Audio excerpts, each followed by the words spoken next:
News 18 ಡಿಜಿಟಲ್ಗೆ ಸ್ವಾಗತ. ನಾನು ಶಿವರಾಮ್ ಮಸುಂಡಿ. ಹುಬ್ಬಳ್ಳಿ ಈದ್ಗಾ ಅಂದ ಕೂಡಲೇ ರಾಷ್ಟ್ರಮಟ್ಟದಲ್ಲಿ ಚರ್ಚೆ ಆದಂತಹ ಒಂದು ಸ್ಥಳ. ಈ ಒಂದು ಸ್ಥಳ ಈಗ ರಂಜಾನ್ ಹೊತ್ತಲ್ಲೂ ಸಹ ಮತ್ತೆ ಚರ್ಚೆಯ ಮುನ್ನೆಲೆಗೆ ಬಂದಿದೆ ಅಂತ ಹೇಳ್ಬೋದು. ಇದಕ್ಕೆ ಮುಖ್ಯ ಕಾರಣ ಅಂದರೆ ಏನು ಫ್ಲೈಓವರ್ ಕಾರಣಕ್ಕಾಗಿ ಏನು ಈದ್ಗಾದ ಬಹುತೇಕ ಜಾಗ ಆ ಒಂದು ಫ್ಲೈಓವರ್ಗೆ ಹೋಗಿರೋದ್ರಿಂದಾಗಿ ನಮಾಜ್ಗೆ ಸಾಮೂಹಿಕ ಪ್ರಾರ್ಥನೆಗೆ ಉಳಿದದ್ದು ಅತ್ಯಲ್ಪ ಜಾಗ ಅನ್ನುವಂತಾಗಿದೆ. ಹಾಗಾಗಿ ಏನು ರಂಜಾನ್ ವೇಳೆಯಲ್ಲಿ ಸಾಮೂಹಿಕ ಪ್ರಾರ್ಥನೆ ಮಾಡೋದು ಹೇಗೆ ಅನ್ನೋ ಒಂದು ಪ್ರಶ್ನೆ ಮುಸ್ಲಿಂ ಸಮಾಜದವ್ರನ್ನ ಕಾಡ್ತಾ ಇದೆ. ಹಾಗಾಗಿ ಏನು ಮಾಡ್ಬೇಕು ಅನ್ನೋ ಒಂದು ಚಿಂತೆಯಲ್ಲಿ ಮುಸ್ಲಿಂ ಸಮಾಜದವರು ಇದ್ದಾರೆ. ಏನೆಲ್ಲ ಸಮಸ್ಯೆಗಳಾಗ್ತಾ ಇದೆ ಫ್ಲೈಓವರ್ ಮತ್ತು ಏನು ಅಂತೇಳಿ ನಾನು ಮುಂದೆ ಹೇಳ್ತಾ ಹೋಗ್ತೀನಿ. ಅದಕ್ಕೂ ಮುಂಚೆ ನ್ಯೂಸ್ 18 ಯೂಟ್ಯೂಬ್ ಚಾನಲ್ ಸಬ್ಸ್ಕ್ರೈಬ್ ಮಾಡಿಲ್ಲ ಅಂದರೆ ಕೂಡಲೇ ಸಬ್ಸ್ಕ್ರೈಬ್ ಮಾಡಿ. ಜೊತೆಗೆ ಇನ್ಸ್ಟಾಗ್ರಾಮ್ ಇರ್ಬೋದು, ಫೇಸ್ಬುಕ್ ಪೇಜ್ನ ಫಾಲೋ ಮಾಡಿ ಅಂತೇಳಿ ನಾನು ರಿಕ್ವೆಸ್ಟ್ ಮಾಡ್ತಾ ಇದ್ದೀನಿ. ಏನು ಈದ್ಗಾ ಅಂತ ಹೇಳ್ತಾ ಇದ್ದೆ, ಈ ಈದ್ಗಾ ಏನು ವರ್ಷಕ್ಕೆ 2 ಬಾರಿ ಮುಸ್ಲಿಂ ಸಮಾಜದವರಿಗೆ ಸಾಮೂಹಿಕ ಪ್ರಾರ್ಥನೆಗೆ ಅವಕಾಶ ಮಾಡಿಕೊಡಲಾಗಿದೆ.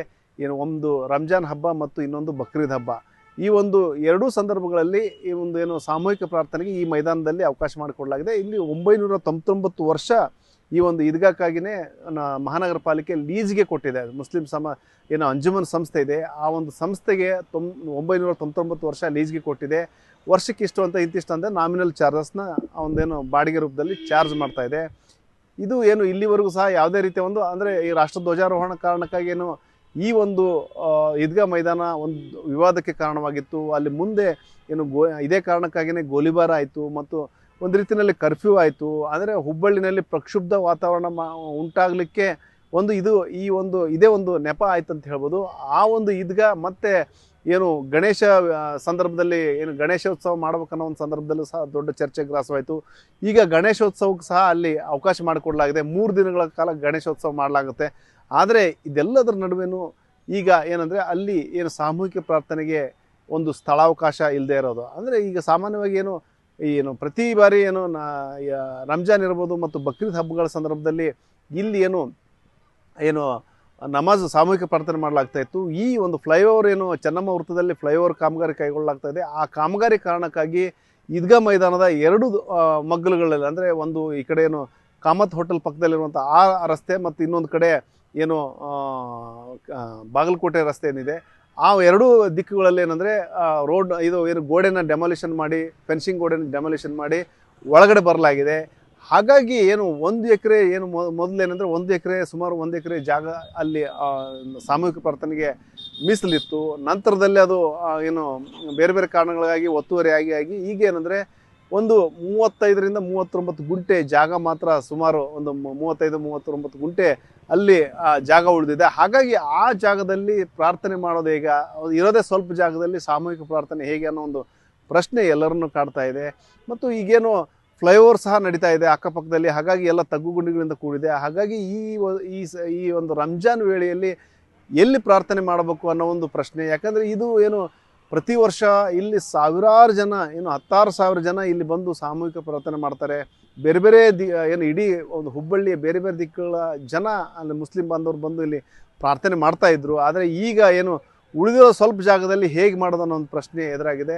ಹಾಗಾಗಿ ಒಂದು ಪರ್ಯಾಯ ಚಿಂತನೆಗೂ ಸಹ ಒಂದು ಮುಸ್ಲಿಂ ಬಾಂಧವರು ಚಿಂತನೆ ನಡೆಸಿದ್ದಾರೆ. ಅಂದರೆ ಈಗೇನು ಇಲ್ಲಿ ಏನು ಸ್ಥಳಾವಕಾಶನೇ ಇಲ್ಲ, ಇಲ್ಲೇನು ನಮಾಜ್ ಮಾಡ್ತಾ ಇರೋದ್ರಿಂದಾಗಿ ಒಂದೇನು ರಸ್ತೆ ಅವತ್ತು ನಮಾಜ್ ವೇಳೆಯಲ್ಲಿ ಏನು ರಸ್ತೆನೂ ಬಂದಾಗುತ್ತೆ ಮತ್ತು ಸಾರ್ವಜನಿಕರಿಗೂ ಸಹ ತೊಂದರೆ ಆಗುತ್ತೆ. ಈ ನಿಟ್ಟಿನಲ್ಲಿ ಏನಂದರೆ ಹಳೆ ಹುಬ್ಬಳ್ಳಿಗೆ ಒಂದು ಈದ್ಗಾ ಮೈದಾನವನ್ನು ಕೇಳಲಿಕ್ಕೆ ಮತ್ತು ಹೊಸ ಹುಬ್ಬಳ್ಳಿಗೆ ಮತ್ತೊಂದು ಈದ್ಗಾ ಮೈದಾನ, ಅಂದರೆ ಹುಬ್ಬಳ್ಳಿಗೆ 2 ದೊಡ್ಡ ಮಟ್ಟದ ಒಂದು ಈದ್ಗಾ ಮೈದಾನಗಳನ್ನು ಮಾಡಲಿಕ್ಕೆ ಒಂದು ಚಿಂತನೆ ನಡೆಸಿದ್ದಾರೆ. ಈ ನಿಟ್ಟಿನಲ್ಲಿ ರಾಜ್ಯ ಸರ್ಕಾರ ರಾಜ್ಯದಲ್ಲಿ ಕಾಂಗ್ರೆಸ್ ಸರ್ಕಾರವಾಗಿ ಕಾಂಗ್ರೆಸ್ ಸರ್ಕಾರಕ್ಕೆ ಮನವಿ ಮಾಡುವ ಮೂಲಕ ಒಂದಷ್ಟು ಪ್ರಯತ್ನ ಮಾಡಿದಲ್ಲಿ 2 ಈದ್ಗಾಗಳು ಸಿಗುತ್ತೆ. ಈ ಒಂದು ಈದ್ಗಾನ ಬಿಟ್ಟುಕೊಟ್ಟು ನಾವು ಮುಂದೆ ಅಲ್ಲಿ ಪರ್ಯಾಯ ಒಂದು ವಿಚಾರ ಮಾಡ್ಬೇಕನ್ನೋ ಒಂದು ವಿಚಾರದಲ್ಲಿ ಮುಸ್ಲಿಂ ಬಾಂಧವರಿದ್ದಾರೆ. ಹಾಗಾಗಿ ಈದ್ಗಾಕ್ಕೆ ಏನಾದರೂ ಒಂದು ಮುಂದೊಂದು ಸಂಧಾನ ಅಥವಾ ಒಂದು ಸಮಸ್ಯೆಗೆ ಪರಿಹಾರ ಸೂತ್ರ ಅಂತೇಳಿ ಏನಾದರೂ ಆಗುತ್ತನ್ನೋ ಒಂದು ವಿಚಾರ ಈಗ ಮುನ್ನೆಲೆಗೆ ಬಂದಿದೆ. ಸುಮಾರು 100 ವರ್ಷ ಹಿಂದೆ, 100-150 ವರ್ಷ ಹಿಂದೆ ಅದು ಹುಬ್ಳಿಗೆ ಒಂದು ಸಮೀಪಾಗಿ ಒಂದು ದೊಡ್ಡ ಮಟ್ಟದ ಈದ್ಗಾ ಇದ್ದಿರ್ಬೋದು. ಇತ್ತಿತ್ತಾಗಿ ಹುಬ್ಳಿನ ಡೆವಲಪ್ಮೆಂಟ್ ಹಾಕೊಂಡು ಹೊಂಟಿದೆ ಮತ್ತು ಹಲವಾರು ಈದ್ಗಾದ ಒಂದು ಪ್ರಕರಣ ಆಯ್ತು, ಇಶ್ಯೂ ಆಯ್ತು. ಆ ನಂತರ ನನಗೆ ಮಾಹಿತಿ ಪ್ರಕಾರ 2-3 ಸತಿ ಕಾರ್ಪೊರೇಷನ್ಲಿಂದ ಆಯ್ತು, ಟ್ರಾಫಿಕ್ಲಿಂದ ಆಯ್ತು, 2-3 ಸತಿ ಅಕ್ವೈರ್ ಆಗಿದೆ. ಈ ಈದ್ಗಾ ಮೈದಾನ ಜಾಗ ಭಾಳ ಉಳಿದಿಲ್ಲ. ನಾನು ಅನ್ಸ್ಕೊಂಬಿಟ್ಟಿದೆ ಒಂದು 30-35 ಗುಂಟೆ 39 ಗುಂಟೆ ಅಷ್ಟೇ ಈ ಜಾಗ ಉಳಿದಿದ್ದೈತೆ ಅಲ್ಲಿ. ಆದರೆ ಈಗ ಹುಬ್ಳಿ ಜನಸಂಖ್ಯೆನೇ ಬೆಳೆದಿದೆ. ಹುಬ್ಳಿಗೆ ಇನ್ನೊಂದು ದೊಡ್ಡ ಇದೀಗ ಅವಶ್ಯಕತೆ ಇದೆ.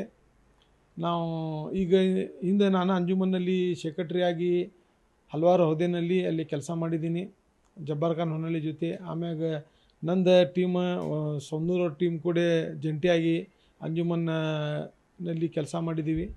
ಈಗ ಇಂಡಸ್ಗಿರಿ ಸಾಹೇಬ್ರ ಜೊತೆ ನಮ್ಮ ಕೊಲೇಷನ್ ಆಗಿ ಅವ್ರದ್ದು ನಮ್ಮದು ಅಂಜುಮನ್ನಲ್ಲಿ ಒಂದು ಟೀಮ್ ಇದೆ, ನಡೀತಾ ಇದೆ. ನಾ ಹಿಂದೆ ಯೂಸುಫ್ ಸೊನ್ನೂರು ಇದ್ದಾಗನ ಎಲ್ಲ ಮುಸ್ಲಿಂ ಮುಖಂಡರಿಗೆ ಆಯ್ತು, ನಮ್ಮ ಮುತ್ತಳಿಗಳಾಯ್ತು ಅಪೀಲ್ ಮಾಡಿದೆ. ಈಗ ಇಂಡಸ್ಗಿರಿ ಸಾಹೇಬ್ರಿಗೂ ಮತ್ತು ಅಂಜುಮನ್ಗೆ ಒಂದು ಮನವಿ ಮಾಡಿದ್ದೀನಿ.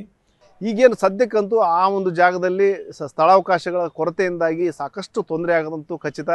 ಆ ನಿಟ್ಟಿನಲ್ಲಿನೇ ಈಗ ಒಂದು ಎಲ್ಲ ಅಂದರೆ BJP ಇರ್ಬೋದು ಮತ್ತು ಎಲ್ಲ ಪಕ್ಷದವ್ರನ್ನು ಒಳಗೊಂಡಂತೆ ಏನಾದರೂ ಒಂದು ಮನವೊಲಿಕೆ ಮಾಡುವ ಮೂಲಕ ಒಂದು ಪರಿಹಾರ ಸೂತ್ರ ಕಂಡುಕೊಳ್ಳಲಿಕ್ಕೆ ಮುಸ್ಲಿಂ ಬಾಂಧವರು ಮುಂದಾಗಿದ್ದಾರೆ. ಈ ನಿಟ್ಟಿನಲ್ಲಿ ಏನು ಅಂಜುಮನ್ ಸಂಸ್ಥೆಗೂ ಸಹ ಮನವಿ ಮಾಡಿದ್ದಾರೆ. ರಾಜ್ಯ ಸರ್ಕಾರಕ್ಕೆ ಒಂದು ಏನು ರೆಪ್ರೆಸೆಂಟೇಷನ್ ತೆಗೆದುಕೊಂಡು ಹೋಗಿ ಅಲ್ಲಿ ಒಂದು ಸರ್ಕಾರಕ್ಕೆ ಮನವಿ ಮಾಡೋ ಮೂಲಕ ಏನು ಹಳೆ ಹುಬ್ಬಳ್ಳಿಗೊಂದು ಹೊಸ ಹುಬ್ಬಳ್ಳಿಗೊಂದು ಈದ್ಗಾ ಮೈದಾನ ಸ್ಥಾಪನೆ ಮಾಡಲಿಕ್ಕೆ ಒಂದು ಜಾಗ ಕೇಳಲಿಕ್ಕೆ ಒಂದು ಚರ್ಚೆ ನಡೆದಿದೆ. ಹಾಗಾಗಿ ಅಂದರೆ ಈ ಒಂದು ರಂಜಾನ್ ಹೊತ್ತಲ್ಲಿ ಏನು ಸಾಮೂಹಿಕ ಪ್ರಾರ್ಥನೆ ಹೇಗೆ ಮಾಡಬೇಕು ಅನ್ನೋ ಒಂದು ಪ್ರಶ್ನೆ ಈಗ ಪರಿಹಾರ ಸೂತ್ರದತ್ತ ಕೊಂಡೋಗ್ತಾ ಇದೆ ಅಂತ ಹೇಳ್ಬೋದು.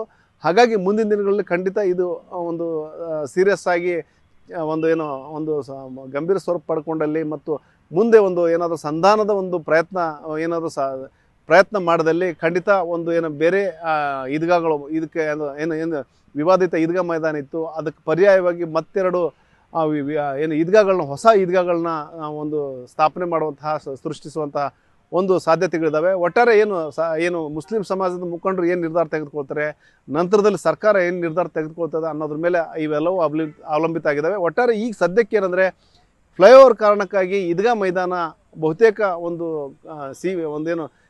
ಅದರ ಜಾಗನೇ ಕಡಿತಗೊಂಡಿದೆ. ಹಾಗಾಗಿ ಸಾಮೂಹಿಕ ಪ್ರಾರ್ಥನೆ ಹೇಗೆ ಮಾಡೋದು ಅನ್ನೋ ಒಂದು ಪ್ರಶ್ನೆ ಅಂತೂ ಮುಸ್ಲಿಂ ಬಾಂಧವರನ್ನು ಕಾಡ್ತಾ ಇದೆ. ಇದಕ್ಕೆ ಸಂಧಾನ ಸೂತ್ರ ಮಾಡುವ ನಿಟ್ಟಿನಲ್ಲಿ ಮುಸ್ಲಿಂ ನಾಯಕರು ಒಂದಷ್ಟು ಪ್ರಯತ್ನಗಳನ್ನ ಆರಂಭಿಸಿದ್ದಾರೆ. ಶಿವರಾಮ ಮಸುಂಡಿ, ನ್ಯೂಸ್ 18 ಹುಬ್ಬಳ್ಳಿ. ನಿರ್ಭೀತ, ನಿಷ್ಪಕ್ಷಪಾತ, ವಿಶ್ವಾಸಾರ್ಹ ಸುದ್ದಿಗಳಿಗೆ ಮತ್ತೊಂದು ಹೆಸರಾಗಿರುವ ನ್ಯೂಸ್ 18 ಕನ್ನಡ ಈಗ ಆಪ್ನಲ್ಲೂ ಲಭ್ಯವಿದೆ. ದಯವಿಟ್ಟು ಇಲ್ಲಿರುವ QR ಕೋಡ್ ಅನ್ನು ಸ್ಕ್ಯಾನ್ ಮಾಡಿಕೊಂಡು ಆಪ್ ಡೌನ್ಲೋಡ್ ಮಾಡೋದಕ್ಕೆ ಮರಿಬೇಡಿ. ನಿಮ್ಮ ಬೆಂಬಲ ಹೀಗೆ ಸದಾ ನಮ್ಮೊಂದಿಗಿರಲಿ. ಧನ್ಯವಾದ.